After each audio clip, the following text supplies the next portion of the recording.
terhadap istrinya. Pak Suyatno namanya. Usianya 58 tahun saat ini. Ketika dulu ia menikah dengan sang istri, yang mana istrinya merupakan istri yang sangat solihah, dan sang istri mendapatkan Pak Suyatno seorang laki-laki yang sangat solih, mereka membangun kehidupan rumah tangga mereka dengan dasar dan landasan ibadah. Mereka membangun kehidupan rumah tangga mereka untuk menggapai ridho dari Allah Subhanahu wa Ta'ala. Maka pernikahan yang mereka jalankan adalah pernikahan yang sakinah, mawaddah, warohmah. Pernikahan yang tenang, tentram, penuh rasa cinta dan kasih sayang. Anak pertama lahir, bahagialah rumah tangga mereka. Anak kedua lahir, anak ketiga lahir, dan ketika anak keempat mereka lahir, disinilah cinta itu diuji oleh Allah sampai mana kedalamannya. Ketika sang istri melahirkan anak keempat, maka tiba-tiba kaki sang istri tak bisa lagi digerakkan. Sang istri tidak bisa lagi beraktivitas seperti biasa. Dan disinilah ujian demi ujian itu dimulai. 2 tahun lamanya, sang istri lumpuh, tak bisa berjalan. Dan selama itu pula, Pak Suyatno yang menggendong istrinya ketika sang istri mau ke kamar mandi atau mau beraktivitas di dalam rumah. Ternyata ujian tidak berhenti sampai di situ. Karena menginjak tahun ketiga, tangan dan tubuh dari sang istri tak bisa digerakkan. Sang istri lumpuh total, seolah-olah dalam tubuhnya sudah tidak lagi ada tulangnya. Dan kemudian belum cukup juga sampai di situ. Karena lidah sang istri juga tidak bisa digerakkan, mengakibatkan istri dari Pak Suyatno sudahlah lumpuh total dan tidak bisa berbicara. Indra yang berfungsi hanya penglihatan dan pendengaran saja. Maka apa yang dilakukan oleh laki-laki yang solih ini? Di sepertiga malam, Pak Suyatno paham bahwa Allah turun ke langit dunia. Dan disitulah Pak Suyatno merendahkan diri serendah-rendahnya di hadapan Allah. Ia letakkan kepalanya untuk bersujud dan bersimpuh kepada Allah Subhanahu wa Ta'ala. Dan dia memohon kepada Allah untuk diberikan kesabaran dan kesetiaan dalam mendampingi istrinya yang sakit. Pak Suyatno tidak pernah mengatakan, kenapa ya Allah? Kenapa harus saya wahai Allah? Kenapa harus istri saya wahai Allah? Kenapa harus keluarga saya wahai Allah yang menimpa kejadian seperti ini? Pak Suyatno gak pernah mengatakan, apa salah saya, apa dosa saya, apa dosa istri saya, apa dosa keluarga saya. Tidak.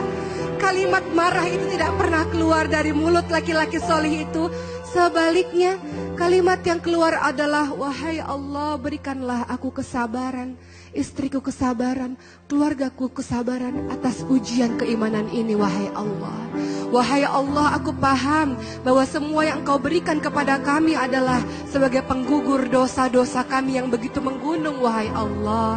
Dan Pak Suyatno tidak bisa menahan bulir-bulir air matanya ketika berkomunikasi dengan indah di setiap sepertiga malam terakhirnya.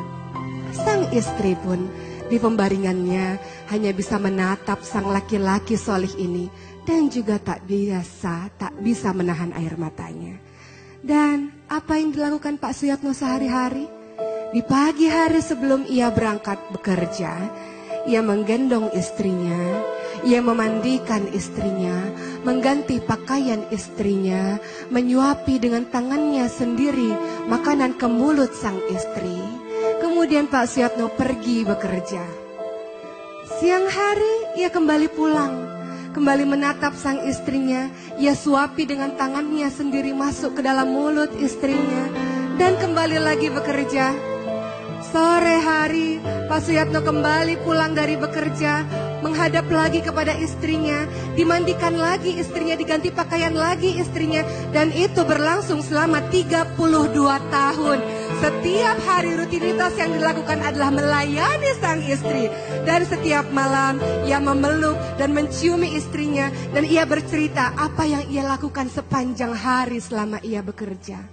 Sang istri memang tidak bisa berkata-kata, tapi dari tatapan matanya, sang istri ingin mengatakan betapa ia sangat membutuhkan dan memerlukan sang suami itu terus-menerus berada di sisinya. Pak Suyatno memang mungkin tidak pernah bisa mendengar ucapan terima kasih dari sang istri. Tapi ketika istrinya tersenyum, itulah kebahagiaan terbesar dari seorang suami yang setia ini. Selama berpuluh-puluh tahun, tak jarang teman-teman Pak Suyatno mengatakan, mengapa engkau tidak menikah lagi? Kenapa engkau tidak memilih wanita lain saja? Apa yang engkau dapatkan dari seorang istri lumpuh dan bisu seperti dia, yang tidak bisa berucap dan tidak pernah bisa melayanimu selama ini? Bukankah laki-laki harusnya dilayani, bukan melayani seorang istri seperti yang engkau lakukan? Maka apa yang dilakukan atau yang dijawab dari Pak Suyatno?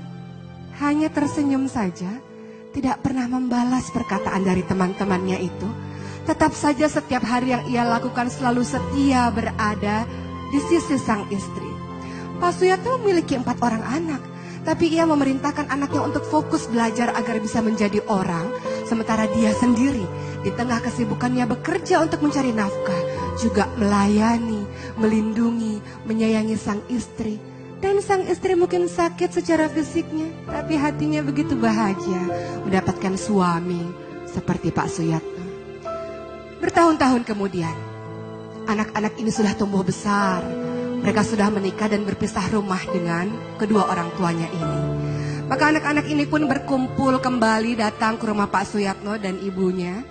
Dan anak-anak berkata pada sang bapak, "Bapak, sudah terlalu lama Bapak melakukan ini. Kini saatnya Bapak bahagia. Menikahlah Pak. Menikah dengan orang lain. Menikah dengan wanita lain Pak. Agar Bapak ada yang mengurusi. Agar Bapak ada yang melayani. Agar Bapak bahagia. Tidak menghabiskan masa tua Bapak dengan terus-menerus mengurus ibu. Kami ini sudah sukses Pak. Izinkan kami merawat ibu Pak. Kami ini sudah berhasil Pak. Izinkan kami membawa ibu ke rumah kami. Biar Bapak tenang dengan masa tua Bapak bersama istri Bapak yang lain. Bersama istri Bapak yang baru. Ibu pun pasti setuju Pak. Kami tidak tega melihat Bapak sudah tua renta begini masih terus mengurus ibu. Izinkan kami saja Pak. Kata keempat anaknya memohon kepada Pak Suyatno. Pak Suyatno memandang anak-anaknya dengan lembut. Tatapan penuh kasih sayang, kemudian melempar pandangannya ke arah istrinya yang juga tidak bergerak di atas pembaringan. Ia kembali menatap anak-anaknya. Nak, kalau pernikahan hanya sekedar nafsu saja, sudah lama Bapak tinggalkan ibumu ini. Kalau pernikahan hanya sekedar nafsu saja, sudah lama Bapak menikah dengan orang lain, Nak. Tapi pernikahan bukan hanya sekedar nafsu, Nak. Aku ini Bapak yang mencintai ibumu. Kalau aku sudah mengatakan aku mencintai ibumu, artinya aku akan menyerahkan seluruh waktuku, tenagaku, hartaku, hidupku untuk ibumu, Nak. Ibumu ini berjuang mati-matian untuk melahirkan kalian. Bagaimana mungkin aku bisa meninggalkannya? Ibumu ini berjuang mati-matian untuk melahirkanmu, Nak. Bagaimana mungkin pada saat dia melahirkan buah hati kami lantas aku meninggalkannya?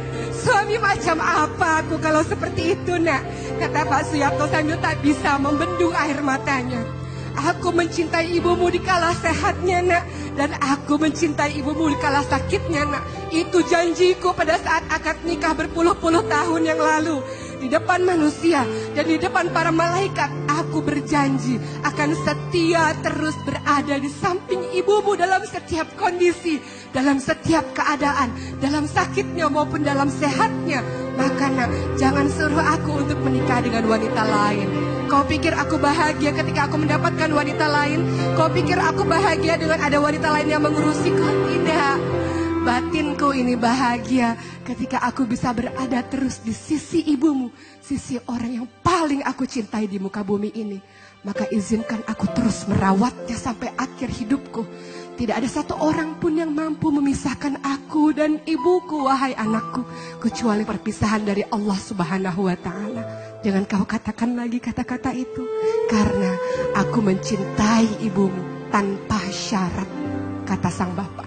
Maka meneteslah air mata dari keempat anak-anaknya tersebut. Pahamlah sang anak-anak tersebut, bapaknya ini bukan orang biasa. Bapaknya ini bukan laki-laki biasa. Bapaknya ini laki-laki yang penuh dengan komitmen menjaga pernikahan. Bapaknya ini adalah laki-laki yang sungguh-sungguh mencintai ibunya apa adanya. Dan bagaimana dengan istri dari Pak Suyatno? Maka melelehlah, turunlah butir-butir dari matanya, air mata yang tulus dan air mata yang seolah-olah mengatakan, wahai suamiku, betapa beruntungnya aku memiliki laki-laki setia sepertimu.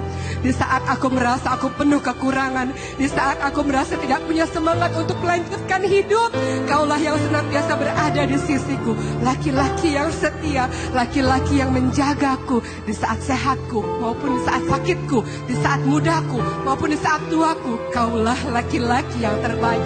Maka Pak Suyatno pun memeluk istrinya dan mencium kening istrinya dengan mengatakan, aku mencintaimu dan aku akan tetap terus setia berada di sisimu, wahai istriku. Kisah yang indah tentang kesetiaan dari seorang laki-laki. Lihat, Pak Suyatno sebenarnya mengajarkan kepada kita akhlak yang diajarkan oleh Rasulullah Sallallahu Alaihi Wasallam, bahwa laki-laki terbaik di muka bumi ini adalah laki-laki yang terbaik terhadap keluarganya. Laki-laki yang terbaik di muka bumi ini adalah laki-laki yang sangat sayang terhadap istrinya. Hinalah laki-laki ketika dia menghinakan wanita, dan begitu mulia laki-laki ketika dia memuliakan seorang wanita. Pak Suyatno yang sederhana mengajarkan cerita yang dahsyat kepada kita akan semua keadaan yang terjadi pada pasangan kita. Ia tetap terus berada di sisinya sampai kapanpun. Itulah ujian demi ujian yang terjadi dalam rumah tangga kita. Sanggupkah kita untuk melewatinya? Sanggupkah kita untuk setia berada di sisinya? Belajar dari kisah ini, bagaimana Pak Suyatno sangat berterima kasih kepada sang istri yang apa? Yang melahirkan anak-anaknya. Pernah merasakan bahagia? Pernah. Ini hanya ujian kecil saja. Pak Suyatno paham, ia akan terus berada di sisi sang istri dan berharap bersama sang istri juga di syurganya Allah kebahagiaan yang lebih abadi. Mudah-mudahan kita bisa menjaga komitmen pernikahan kita dengan kesetiaan, insya Allah.